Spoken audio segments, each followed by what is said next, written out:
Hey, this is Brent Jensen. You're listening to No Sleep Till Sudbury, the show where we talk about the music that makes your skin vibrate. This show is brought to you by Pariah Pickups. What you want, what you need, what you love. See for yourself at pariahpickups.com. And if you want to support the No Sleep Till Sudbury podcast on Patreon, just go to patreon.com/Brent Jensen Music for details.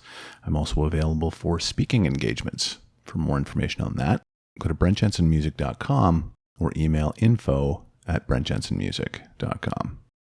This week and next week on the show, I wanted to do something a little bit different. Guns N' Roses singer Axl Rose has been one of a small handful of artists that have been responsible for eliciting a fuller spectrum of emotions from me. Aside from the obvious ones, there's been anger, resentment, and even pity. Regardless of what the emotions are, what this ultimately means is that as an artist, Axl Rose succeeded. He achieved a significant and lasting impact with me and with countless other people. And at the end of the day, most importantly, this is how Axl Rose will be remembered. As such, I wanted to dedicate 2 episodes to the man. The first episode will be the obligatory look through his early years and onward through his life. And the second will look through mine, sometimes as a critic, sometimes a cheerleader, sometimes a skeptic, but always as an Axl and a Guns N' Roses fan, from all the way back to the summer of 1987. In February of 1962, William Bruce Rose Jr. was born to 16-year-old high school student Sharon Elizabeth and William Bruce Rose, who was 20 years old. The pregnancy was not planned. Bruce Rose was considered a troubled delinquent in Lafayette, Indiana, and he and Elizabeth separated when Rose Jr. was just 2 years old. Before disappearing from Lafayette, Rose abducted his son and allegedly molested him at this time. Elizabeth remarried a man named Stephen Bailey and changed her son's surname to Bailey as well. William Bruce Bailey now had a younger sister and a half-brother. It's been said that Bailey and his younger siblings were beaten regularly and were raised in a very oppressive environment. The household was highly religious, and Bailey and his new family attended Pentecostal church services up to 8 times a week, including Sunday school. Televisions were not permitted in the home, nor was music. They were believed to be satanically influenced. Despite his father's insistence that music was evil, Bailey found comfort in music at a very young age. He compromised by singing in the church choir from the age of 5, and later performed church services with his sister and brother as the Bailey Trio. Later on, as a student at Jefferson High School, Bailey sang in school band and learned how to play the piano. Bailey placed a lot of effort into his performances in choir and began developing multiple singing voices to purposely confuse his instructors. Bailey formed a rock band with friends around the same time, one of those friends being Jeffrey Isbell, now more popularly known as guitarist Izzy Stradlin. It's a little-known fact that Stradlin played drums at that point, not guitar. During this period, Bailey was also friends with Anna Hoon, who introduced him to her younger brother, Shannon Hoon. When he was 17, Bailey was looking for something in the family home, and he came across insurance documents. It was at this time that he discovered that Stephen Bailey was not his biological father, and that his real dad was in fact William Bruce Rose. Immediately upon learning this, Bailey unofficially readopted his birth name of Rose. He would never meet his biological father as an adult. William Rose Sr. was killed in 1984 by an acquaintance in Illinois. His body was never found. Axl Rose didn't find out about the murder until many years later. After he learned of his real family origins, Rose's temperament changed.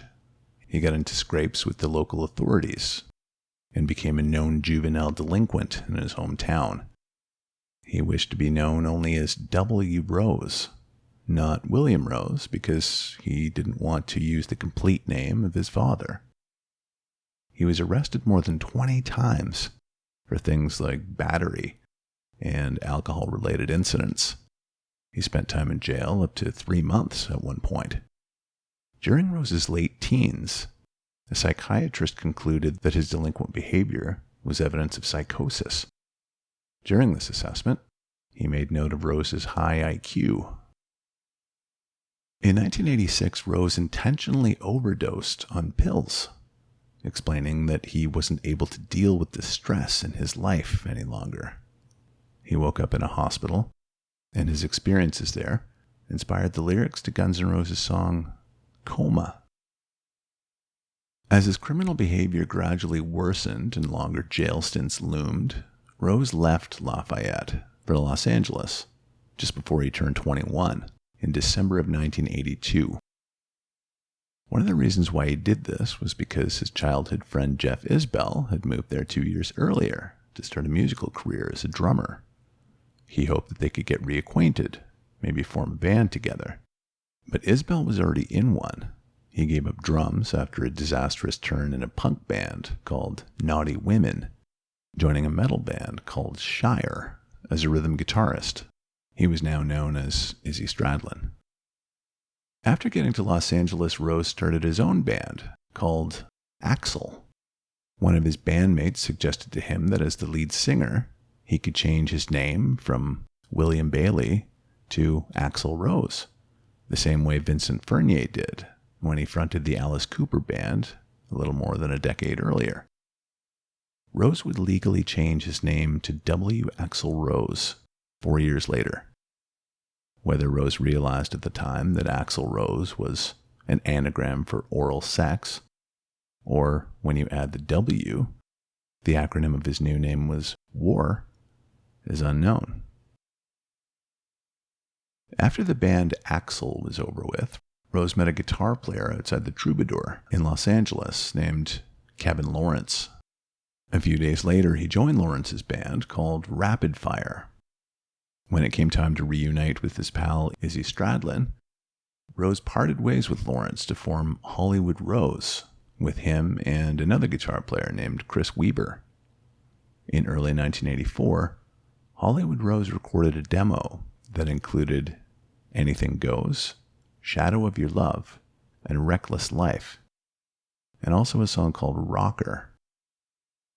Slash and drummer Steven Adler joined them for a brief period before the band fizzled out, with Rose leaving to join LA Guns, a band led by guitarist and Izzy Stradlin roommate Tracy Guns. Rose was in that band for 6 or 7 months, but the manager of LA Guns disliked Rose and wanted to fire him from the band. According to Tracy Guns, he and Rose sat down and agreed that they would continue on together as LA Guns, coming up with the name Guns N' Roses as a name for the record label that they intended to start for the purposes of releasing singles and albums. In March of 1985, Rose and his LA Guns bandmate Tracy Guns decided it was time to merge LA Guns with Hollywood Rose and form a new band, and they would use Guns N' Roses as the name of this new band. The members of the group at this time were Rose, Guns, Stradlin, drummer Rob Gardner, and a bassist named Ole Beach, a Danish musician who had previously played in Merciful Fate. He was fired from Guns N' Roses after only one show and replaced by Duff McKagan. In 1991, after Guns N' Roses played a stadium show in Copenhagen at the height of their fame, Ole Beach drowned in a Copenhagen lake shortly after, with alarming levels of heroin and alcohol found in his body. His family believes, based on his depression and subsequent drug problems following the dismissal from a band that would go on to become global superstars, that Ole Beach committed suicide, drowning himself shortly after the Copenhagen show.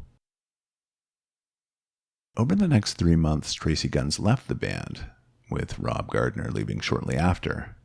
Childhood friends Slash and Steven Adler rejoined, And now the band consisted of Rose, Slash, Izzy Stradlin, Duff McKagan, and Steven Adler. This lineup debuted at the Troubadour and proceeded to destroy the LA club circuit, amassing a large fan base and attracting the attention of a lot of A&R reps. The band milked all of them for expensive dinners to talk contracts, before finally signing with Tom Zutaut and Geffen Records in March of 1986 for half the money rival Chrysalis Records was offering. The difference being, Chrysalis wanted to tone down the image of the band, with Geffen giving them full license to be who they really were. Shortly before the band signed a deal that earned them a $75,000 advance, Rose had been working a number of jobs to survive, including one at the Tower Records on Sunset Boulevard. He and Stradlin also smoked cigarettes as part of a UCLA scientific study. They were paid $8 an hour. When Appetite for Destruction came out in July 1987, it didn't exactly light the world on fire.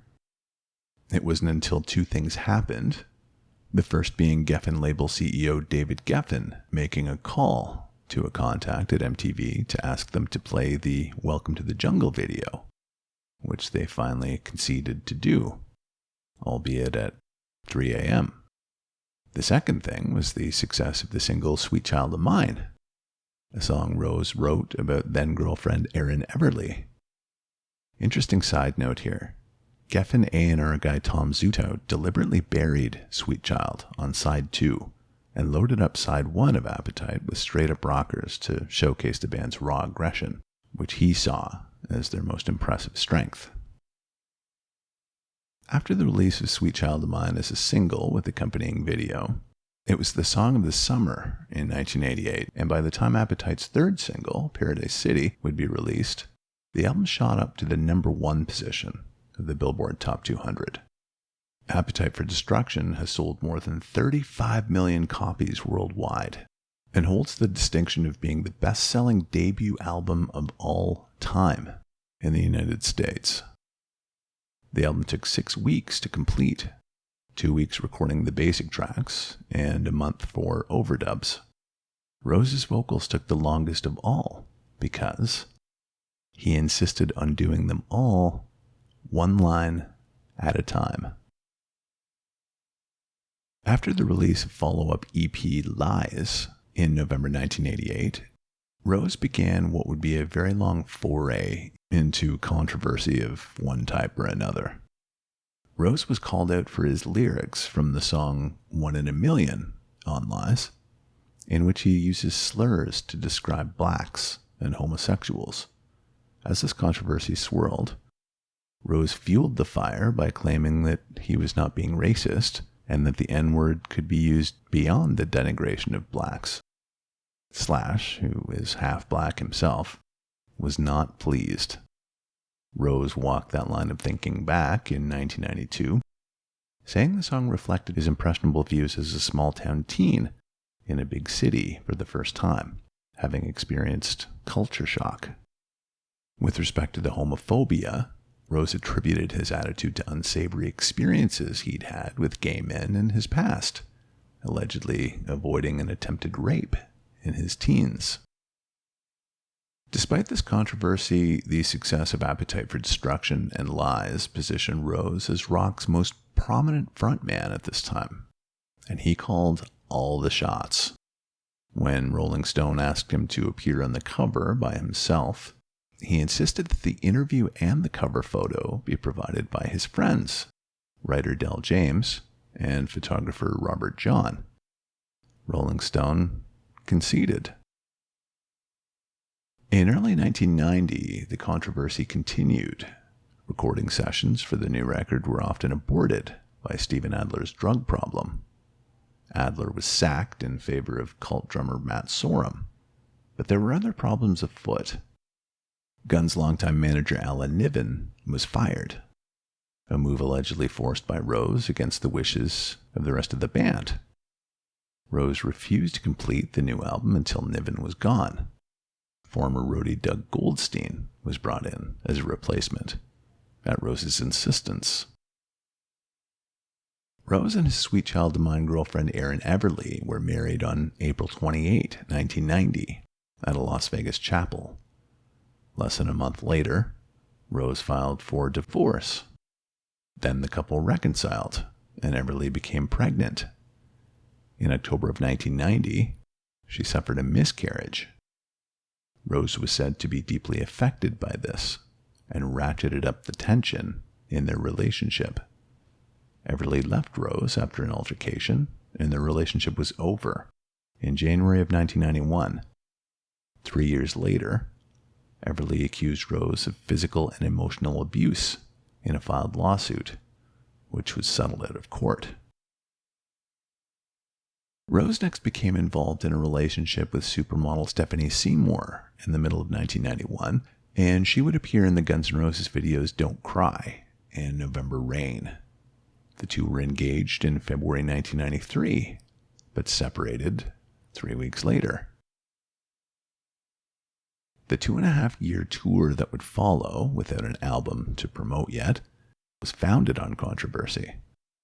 The tour was filled with excesses, with huge elaborate parties after every show, each with its own theme. There were late starts, on-stage rants, and the inciting of riots. Rose began to develop his reputation for showing up late for shows around this time, appearing hours after the band was scheduled to go on. There was the St. Louis riot in July 1991, which resulted after onstage requests from Rose for security personnel to confiscate a fan's video camera. Most of you have seen the footage, I'm sure, of Rose literally diving into the crowd to grab the camera. After he's pulled back onto the stage, he throws the microphone down at the stage and storms off, and the ensuing riot causes an estimated $200,000 in damages. A year later, another riot took place, Montreal's Olympic Stadium, during a co-headlining show with Metallica. Prior to Guns N' Roses going on, Metallica's James Hetfield was seriously injured in a pyro accident. When they were asked to go on earlier for the sake of the crowd, Guns N' Roses was not able to do so, as Rose was once again nowhere to be found. When they finally did go on, Rose walked off after an hour, citing throat issues. Downtown Montreal was destroyed by rioters, to the tune of an estimated $400,000 in damages. A few months later, Rose was convicted of property damage and assault for the St. Louis riot, receiving 2 years of probation and a fine of $50,000. Around this time, Rose was starting to get into homeopathic medicine and paying more attention to his own psychology, focusing on past life regression therapy. He publicly shared supposed uncovered memories of being sexually abused by his biological father when he was 2 years old, which he claimed negatively impacted his emotional well-being. Rose hated touring, and he attributed the many illnesses he contracted to it. He believed that his health problems resulted from his unconsciously lowering his own immunity resistance as a form of self-punishment. Later in the 90s, Rose employed a personal psychic to determine who he should work with and who he shouldn't, based on her looking at photographs of potential employees so she could read their auras. And subsequent to the Montreal and St. Louis, Missouri riots, she also advised Rose to avoid tour stops in places that began with the letter M. And for a while, he did. The final show of the Use Your Illusion tour was on July 17, 1993, in Buenos Aires. It would be Rose's last live performance for almost 8 years. The controversy, of course, continued. A month later, Rose was taken to court by original Guns drummer Steven Adler on the grounds that he had been wrongly fired from the band. Rose lost the case, and he opted to settle out of court, paying Adler $2.5 million and 15% of the royalties for all of Adler's recorded performances prior to his firing. That November, Guns N' Roses released an album of cover songs with a curious title, The spaghetti incident was reportedly a reference to one of Adler's many court claims of his abuse at the hands of Rose, specifically that Rose took a plate of Adler's leftover spaghetti without his consent, referred to by Adler's lawyer as the spaghetti incident. This record included a hidden track not shown in the track listing.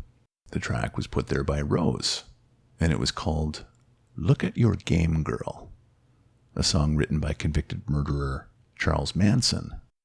It was said that Rose intended this to be a personal message for his ex-girlfriend, Stephanie Seymour. More controversy ensued, of course, ultimately forcing the band to pass on the song's royalties to the son of one of Manson's victims. Guns N' Roses continued to splinter. After a childhood friend, Izzy Stradlin, left Guns, in large part because of Rose's behavior, he was replaced by guitarist Gilby Clarke. In June 1994, Rose did not renew Gilby Clarke's contract with Guns N' Roses without first consulting the rest of the band, claiming Clarke was not an original member and only a, quote, hired hand. Axl brought in another one of his childhood friends, a guy named Paul Tobias, and this pushed Slash to the brink. Slash himself would leave the band 2 years later, after months of inactivity and unproductive collaboration. Drummer Matt Sorum was fired the following year, and when bassist Duff McKagan left shortly after, Rose was left as the sole original member of the once mighty Guns N' Roses. With the collapse of his band, Rose seemed to go underground. The band made no mention of a breakup or dissolution, nor did it generate new material or perform for many years. Everything just seemed kind of frozen. There were rumblings of new developments every now and again, that Zakk Wylde was joining the band, and even that Rose was learning how to play lead guitar so he could replace Slash. By the late 1990s, Axl Rose had almost completely withdrawn from the public eye and was considered to be a recluse, holed up with his live-in psychic in his Malibu mansion. Eventually, there were whispers of a new album in the works, reportedly called Chinese Democracy. Rose re-emerged in 2001 with a brand new version of Guns N' Roses at Rock in Rio 3, intending to launch the Chinese Democracy Tour. Performances were spotty, and a particularly disastrous surprise appearance on the 2002 MTV Video Music Awards seemed to set off a series of Rose no-shows for subsequent scheduled concerts, followed by riots, and ultimately leading to the cancellation of the tour. Rose once again withdrew from public view, popping up here and there periodically with comments that the release of this new Chinese Democracy record was always right around the corner. It was a full-length record, then it was a double album because the band had so much material. Then it was 2 separate albums. But regardless of what it would be, Chinese Democracy continually failed to appear. In November 2008, 15 years after the release of their last record, Chinese Democracy was finally released via an exclusive deal with electronics retail giant Best Buy. The controversy continued even now.